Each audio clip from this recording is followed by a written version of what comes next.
noite, seja muito bem-vindo. Essa é a casa do papai. Que você se sinta à vontade no nosso meio, mas fica aqui o convite para você estar aqui fisicamente com a gente nos próximos cultos. Temos culto toda quinta-feira às 8 da noite, sábado às 8 da noite, domingo às 5:30 da tarde e às 7:30 da noite. Você é muito bem-vindo, não saia daí. Deus tem uma palavra poderosa ao seu coração, vai transformar a sua vida e a sua história. E então hoje eu quero ler com vocês Mateus capítulo 26. Naquela noite, 26, 20. Naquela noite, Jesus se acomodou à mesa com os 12 discípulos. E enquanto comiam, ele disse: eu afirmo que um de vocês vai me trair. Então, olha a cena. Jesus chama todos os discípulos, eles estão todos na mesa, está todo mundo comendo lá, todo mundo alegre. E num determinado momento, Jesus disse assim: um de vocês vai me trair. E aí começa o burburinho, começa o diz que me disse. A tristeza caiu sobre os corações deles, e cada um perguntou: será eu? Ele respondeu, Jesus respondeu: é aquele que eu servi primeiro, porque o Filho do Homem deve morrer, tal como foi profetizado. Mas ai do homem que trai o Filho do Homem. Seria muito melhor que nunca tivesse nascido. Judas então lhes disse: mestre, certamente não serei eu. Todo mundo perguntou aqui: será que sou eu? Aí Judas: certamente que não sou eu. Interessante, né? Quando eles estavam comendo, Jesus tomou o pão, deu graças, partiu em pedaços e deu aos seus discípulos, dizendo: tomem e comam, porque isso é o meu corpo. Tomou um cálice de vinho, deu graças, e o entregou aos discípulos, dizendo: cada um beba dele, porque isto é o meu sangue, o sangue da nova aliança, que é derramado para perdoar os pecados de muito. Prestem atenção nas minhas palavras. Quem está viajando aí, levanta a mão. Está todo mundo comigo? Você que está na internet, não viaja não, presta atenção aqui, ó. Eu não beberei desse vinho outra vez, até o dia em que beba um vinho novo com vocês no reino do meu Pai. E depois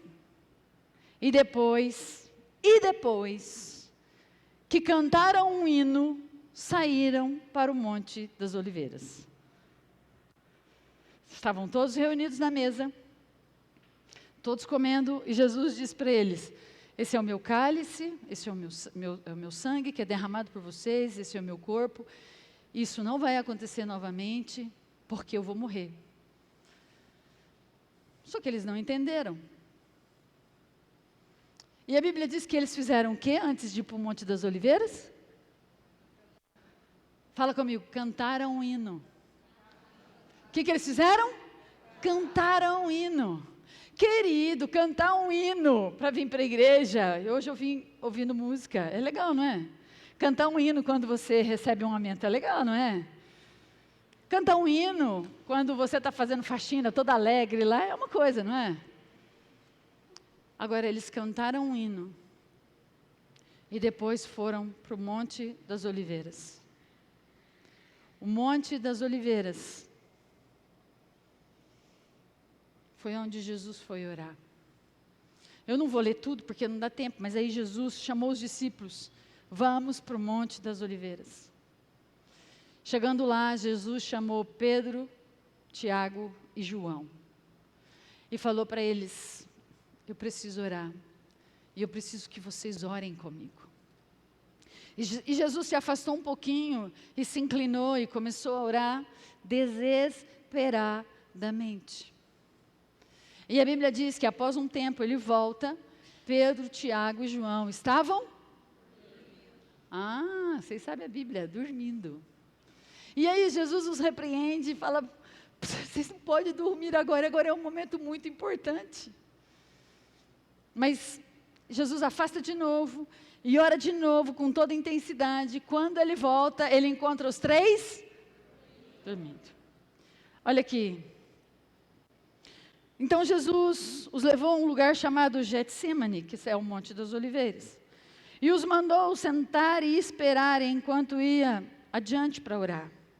Levou com ele Pedro, Tiago e João, e começou a sentir angústia e tristeza. Então lhes disse, minha alma está cheia de tristeza, a ponto de morrer. Fiquem aqui e orem comigo. E aí, vou pular aqui, lá no 42, no 41 diz assim, vigie e ore. Fala para quem está do seu lado, vigia e ore. Olha para ele e fala assim, cara, precisa vigiar e orar. Vigiar e orar. Então vai. Faz tempo que eu não faço isso, né? Vai lá. O que eu preciso fazer?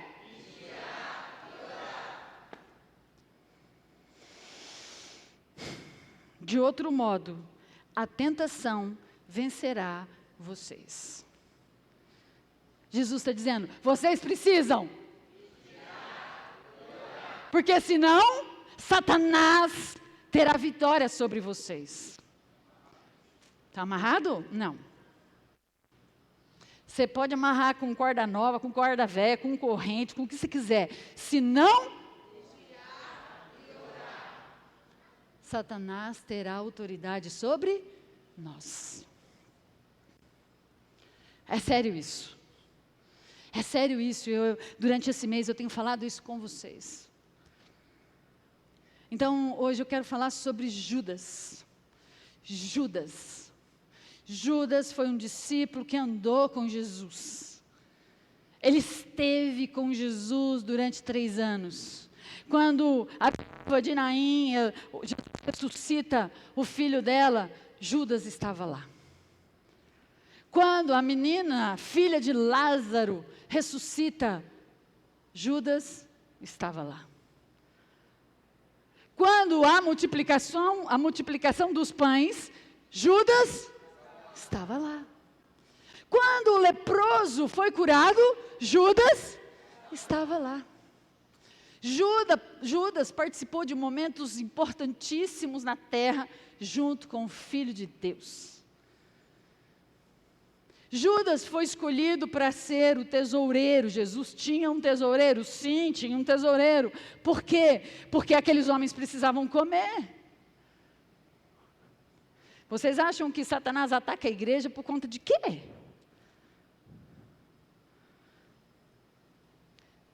Jesus tinha um tesoureiro e Judas era o responsável pelo dinheiro. Por que Judas era responsável pelo dinheiro? Provavelmente porque ele era bom com matemática, ele era um cara que entendia de cálculo, um cara acima da média. Porque numa sociedade que 90% da população não sabia nem ler e escrever, imagina fazer soma, cálculo, divisão. Bom, eu preciso comprar quantos pães para dividir para 50 mil pessoas? Ele é um cara meio que fora da curva. Ele era um cara inteligente, no mínimo inteligente. E ele andou com Jesus, esteve com Jesus, presenciou Jesus, e ele vivenciou com Jesus, junto com os outros apóstolos, vivenciaram coisas maravilhosas. Ele viu com os olhos dele coisas extremamente estrondosas. Ele não ouviu falar de Jesus como Paulo. Ele viu Jesus. Ele dormiu na mesma casa que Jesus dormiu. Ele andou no mesmo barco que Jesus andou. Ele viu a tempestade sendo acalmada por Jesus. E da ceia, antes de acontecer essa ceia, Jesus foi para Betânia, na casa dos amigos. Estava lá em Betânia, quando ele chega lá na casa dos amigos, Maria, ela quebra um perfume, que muito provavelmente foi adquirido com prostituição, porque a Bíblia diz que era um bálsamo caríssimo, muito caro. A Bíblia diz que Jesus estava sentado, ela quebra aquele perfume e ela unge Jesus. E ela seca os pés de Jesus com seus cabelos. Uma mulher naquele tempo não podia soltar o cabelo, a não ser na intimidade com seu marido. Judas, imediatamente, quando ele vê a cena, ele começa a pôr fogo nos outros discípulos. Ele começa a dizer para os outros discípulos: que é isso? Perfume caríssimo desse? Que desperdício! Tanta gente morrendo de fome, tanta gente precisando comer, e ela desperdiça esse perfume, poderia ter sido vendido. E Jesus, vendo que eles estavam fofocando nos bastidores, vendo que tinha um burburinho nos bastidores, Jesus disse assim: ela está me preparando para o meu sepultamento. E vocês estão aí, sem entender o que está acontecendo.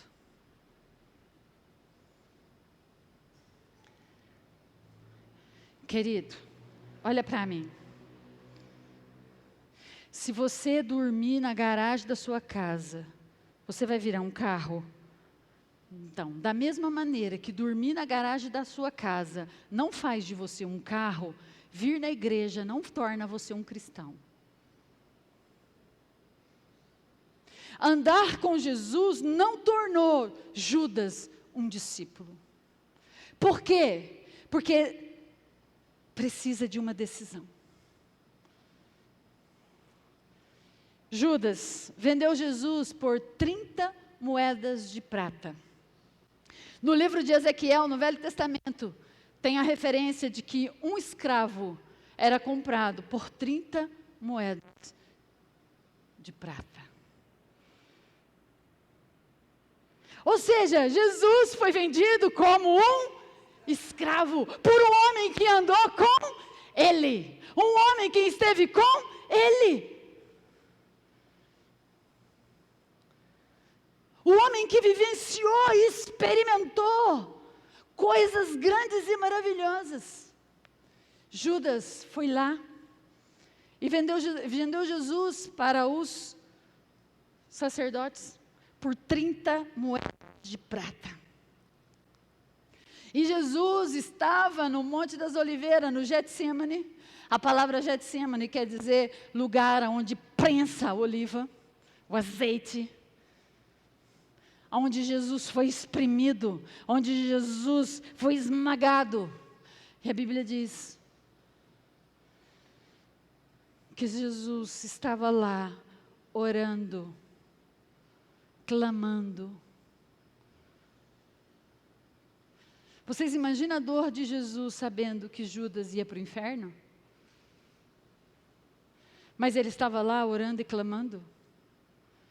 Ele sabia que Pedro ia traí-lo, ele sabia que todo mundo ia abandonar. Ele disse para eles: quando eu for preso, todos vocês vão sair correndo daqui. E Jesus ora e diz: Pai, não seja feita a minha vontade, mas faça a tua vontade, eu estou aqui para fazer a tua vontade. E a Bíblia diz que Jesus, orando, a cena mais linda e mais terrível da Bíblia, onde Jesus, ele começa a suar, começa a sair sangue pelos seus poros, de tanta angústia. A Bíblia diz, você viu aqui que ele diz para os discípulos: a minha alma está cheia de tristeza, e é tanta tristeza que parece que eu vou morrer aqui. O pecado de todos nós estava sobre ele. E Judas estava vendendo Jesus lá para os sacerdotes, e Jesus orando lá. Era madrugada. E num determinado momento, Jesus disse para os discípulos: é chegada a hora. Vamos, porque o traidor está vindo aí. E quando chega Judas, junto com toda a tropa de polícia, Judas beija Jesus. E Jesus chama Judas de safado, sem vergonha. Vou te pegar. Você acha que vai ficar assim? Canalha. Traidor, sem vergonha. Jesus falou isso para Judas? O que Jesus falou para Judas?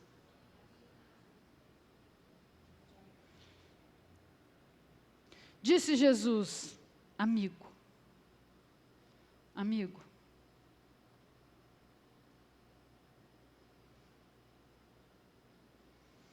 Faz o que você tem que fazer. Judas beijou Jesus. Aí vem Pedro todo engraçadinho, corta a orelha do soldado e Jesus fala: Pedro. É outro que não tinha entendido nada.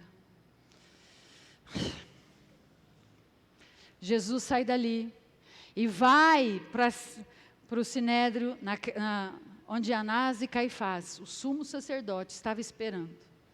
Jesus acabou de passar a madrugada ali com eles, sendo cuspido na cara, esbofeteado. Eles não podiam fazer nada com Jesus, eles precisavam esperar amanhecer para levar para Pilatos. E Judas sabia o que ia acontecer com Jesus. Judas sabia que Jesus seria morto se fosse levado para Pilatos. E Judas faz o quê? Judas comete o maior erro da vida dele. Ele toma novamente uma decisão errada. E a maior das decisões que mudaria o destino dele e a eternidade dele. Judas, quando ele cai em si e percebe o que ele fez, ele vai até o sumo sacerdote, joga as moedas de prata, e o sumo sacerdote fala para ele: o que tenho eu contigo? Não tenho nada a ver com essa escolha, meu filho. Está ferrado, se ferrou, se estrepou.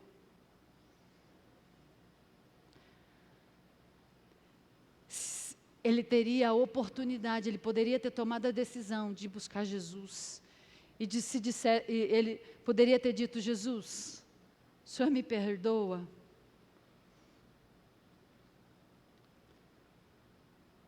Mas o que acontece com Judas, que ele não teve, querido, Judas não teve arrependimento, ele teve remorso. E muitos de nós não temos arrependimento, nós temos remorso. A gente fica com remorso do pecado, a gente fica com remorso do mundo, a gente fica com remorso daquilo que a gente falou, a gente fica com remorso daquilo que a gente fez, mas não se arrependeu. Arrependimento é que gera cura, arrependimento é que gera libertação, é o arrependimento que gera a decisão mais sábia da nossa vida. É o arrependimento. Judas não teve arrependimento.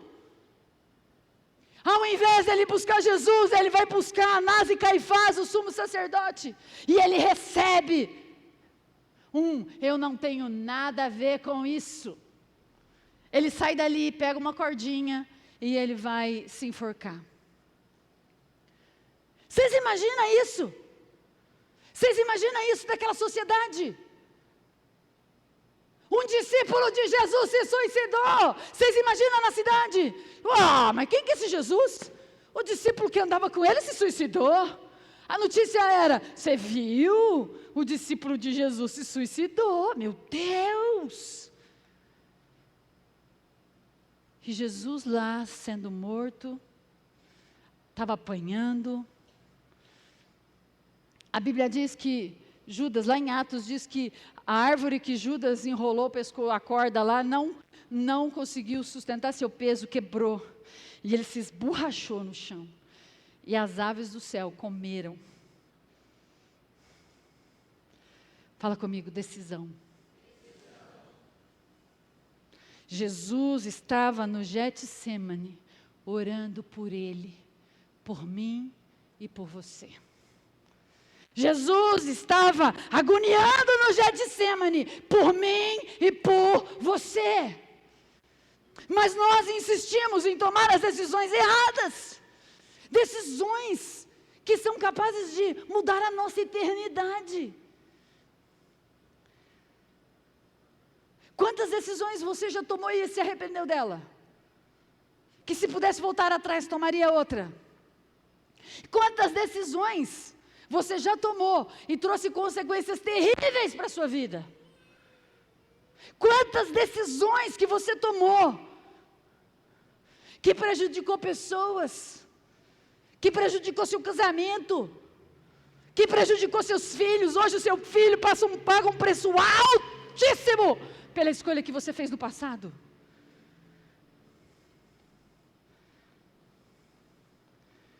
Jesus, ele não é o nosso acusador.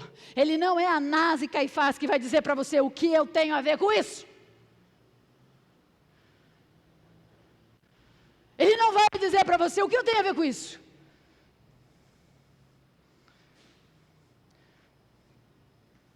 Jesus foi levado a Pôncio Pilatos. Vocês sabem a história. Ele foi chicoteado. Ele foi levado ao Calvário, e lá no Calvário ele estava na cruz, dos dois lados dele, do direito e do esquerdo, tinha um ladrão de cada lado. E um ladrão falou para ele assim: seu Neobambambam, desce daí. Você não curava os outros? Não, eu sei que curava os outros por aí, desce daí. O outro disse para ele: cala a boca, mané. Você nem sabe o que você está falando. Ele não tem cara de rei, isso é Bíblia segundo eu, tá? Pois vocês podem adquirir essa versão. O ladrão disse: cala a boca, mané, ele não tem cara de rei, não tem jeito de rei. Mas ele disse para Jesus: Jesus, eu creio. Lembra de mim quando o Senhor entrar no seu reino? E Jesus disse para ele: de jeito nenhum, meu filho. Jesus disse isso para ele? Não. O que Jesus disse para ele? Hoje mesmo estarás comigo no paraíso. Aquele homem não andou com Jesus, aquele homem não recebeu nenhum milagre, aquele homem não viveu nenhum milagre. Talvez aquele homem nunca tenha tido oportunidade de passar perto de Jesus. Talvez aquele homem tenha tido uma vida de desgraça, de solidão, de angústia. Para ele estar preso, para ele estar sendo crucificado, muito provavelmente ele matou alguém, roubou, porque era pena capital, pena de morte. Mas aquele homem toma a decisão mais importante da vida dele, no momento mais difícil da vida dele. Então a minha pergunta para você que está aqui: quais são as decisões que você tem tomado? Diante das lutas, das adversidades, você sabe quem é Deus na sua vida? Você tem andado com Ele, você tem pago um preço com Ele? Você tem se arrependido dos seus pecados? Você se arrependeu dos seus pecados? Porque vir na igreja não te torna um cristão. Assim como ficar na garagem não faz de você um carro. Não esqueça disso nunca mais. Queridos, não dá tempo mais. Não deu tempo para Judas. Não tem tempo para nós.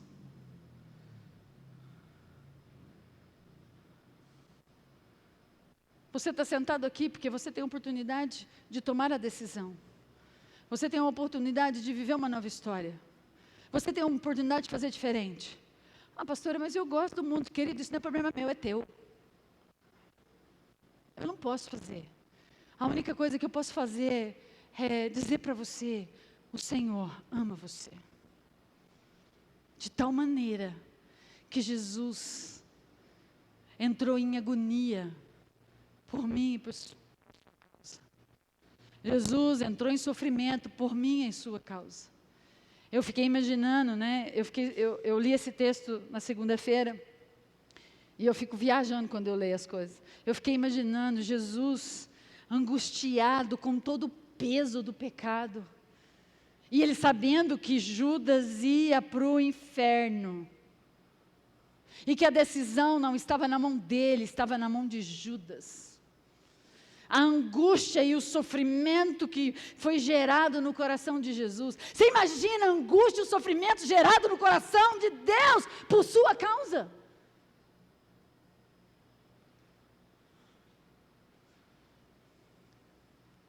Dois homens, duas decisões completamente diferentes. Dois homens, dois posicionamentos completamente diferentes. A decisão por andar com Jesus é todos os dias. A decisão de se arrepender é todos os dias. A decisão de construir uma nova história é todos os dias. Todos os dias, diga comigo, todos os dias. Ai, pastora, mas eu vim na igreja. Vim na igreja não resolve o seu problema. Escuta o que eu vou dizer para você. A igreja é um ambiente onde é gerado o milagre. É como a barriga de uma mulher. Quando uma mulher fica grávida, onde o espermatozoide une com o óvulo no ventre de uma mulher, ali começa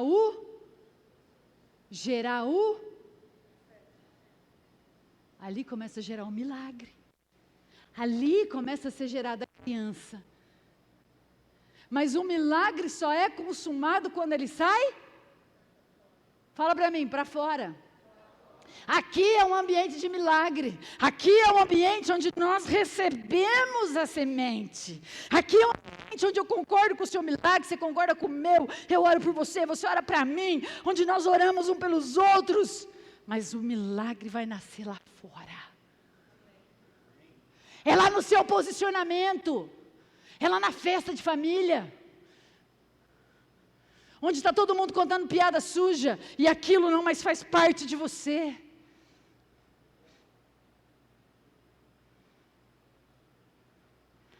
É no seu posicionamento de não trair Jesus, porque você fez uma escolha de andar com Ele. Não é por religião, é por amor. Pastor não está te vendo lá na festa. Muito menos eu, graças a Deus que eu não estou te vendo. Ele não está te vendo lá na festa. Ele não está te vendo lá no computador. Ele não está te vendo lá no trabalho, se você é grosso com seus funcionários.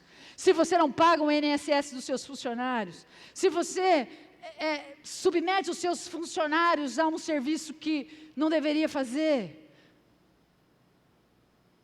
Mas você não faz, porque você decidiu andar, fala comigo, com Jesus. Então eu não deixo de fazer as coisas porque agora eu sou crente. Eu deixo a vida velha porque agora o Espírito Santo está em mim. Eu vou viver de milagre. Eu vou viver aquilo que Deus tem para nós. Gente, assim, outro dia eu conversei com uma pessoa e ela disse assim para mim: ai pastora, mas as coisas, eu gosto tanto das coisas do mundo, eu não consigo. Aí, tá bom. Falei, querida, é um processo, todo de repente de Deus é um processo. Diga comigo, todo de repente de Deus é um processo. Então eu falei para ela, fica firme, você entra no processo, Deus vai fazer uma transformação na sua vida. Aí ela começou assim, porque minha filha dá problema nisso, porque o meu filho dá problema nisso, porque o meu casamento, eu já estou no 3º casamento, porque meu casamento é isso, porque não é bebê. Aí ela começou a reclamar. O que vocês acham? Mandei ela para o pastor Ignaldo, lógico, que não fiz isso. Eu falei, querida, você desgraçou com a tua vida até hoje. Você fez as escolhas que você quis fazer até hoje. Olha a vida dos seus filhos. Você está no 3º casamento. Deus permitiu que você fizesse as suas escolhas. Agora que você decidiu andar com Jesus, Você quer continuar fazendo do seu jeito? Tem lógica? Não tem lógica. Tem lógica? Não, se você veio para Jesus, é porque você decidiu fazer diferente, sim ou não? Porque se você quer fazer do seu jeito, você não precisa de Jesus. Pastora, a senhora é dura. Não, não sou dura, eu sou realista.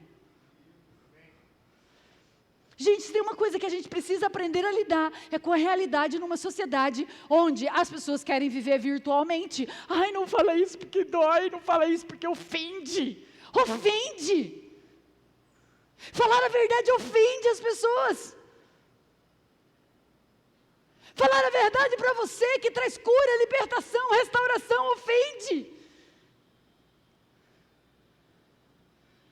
Querida, se você quer um casamento restaurado, se você quer seus filhos restaurados, faça da maneira que Deus tem para você.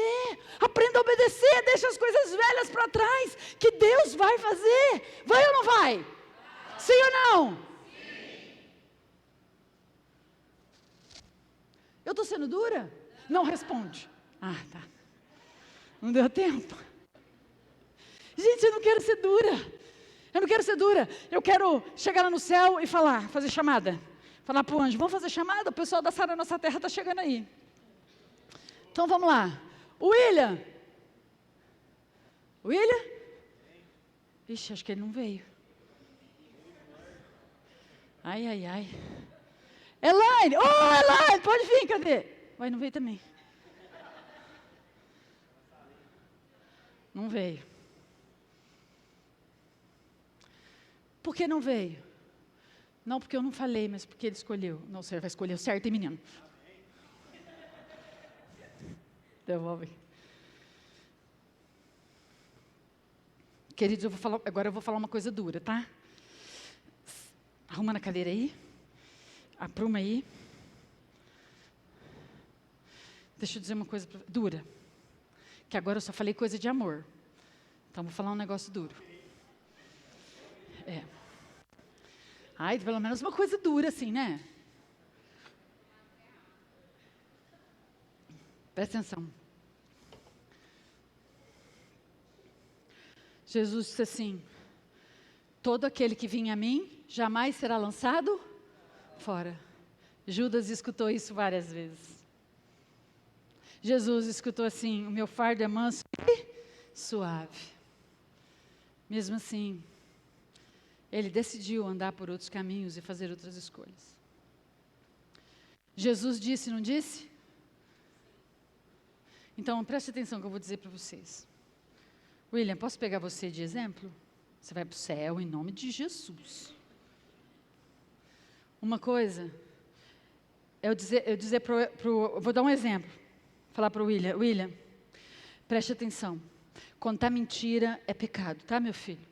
Está escrito na Bíblia que os mentirosos não herdarão o reino do céu, ok? Ok? Mas ele vai embora e fala assim, não é assim também. Não é isso também. Nossa, essa igreja também não pode nada. Eu não concordo. Eu não concordo. Queridos, isso é problema? Fala assim, do William.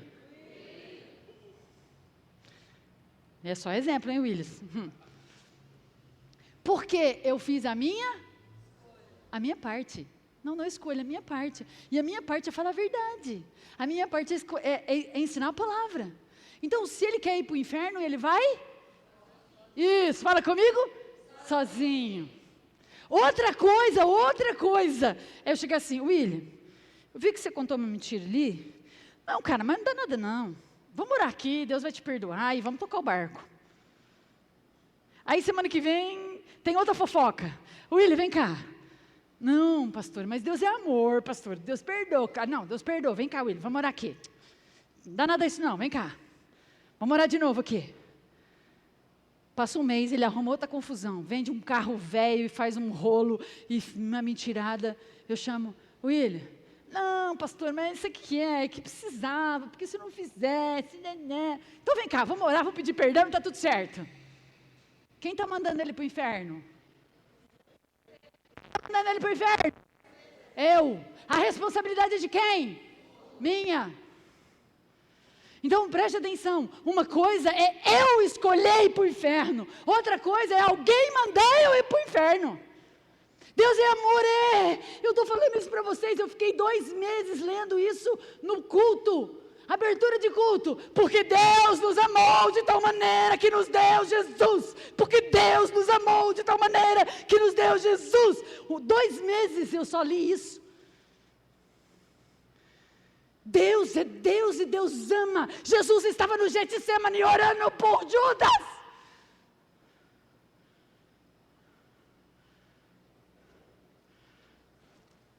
Mas quando Judas pegou a corda para se matar, Deus não mandou ninguém atrás dele.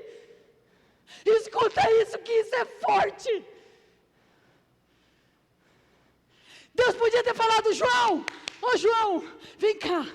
João, por favor, vem cá, chega aqui. Judas vai pegar a corda, ele vai fazer bobeira. Judas vai pegar a corda e vai se matar. João, corre lá, João. Não deixe ele se matar, por favor. Jesus fez isso? Não, Jesus não fez isso. Jesus orou por ele. Jesus derramou sangue por ele. Ele derramou sangue por mim e por você. O que eu e você estamos fazendo? O que nós estamos esperando?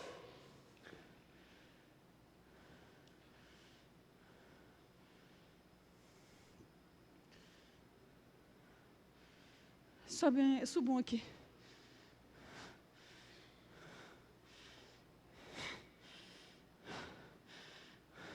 Você que está na internet, quero despedir de você. Um beijo no seu coração. Quinta-feira esteja aqui.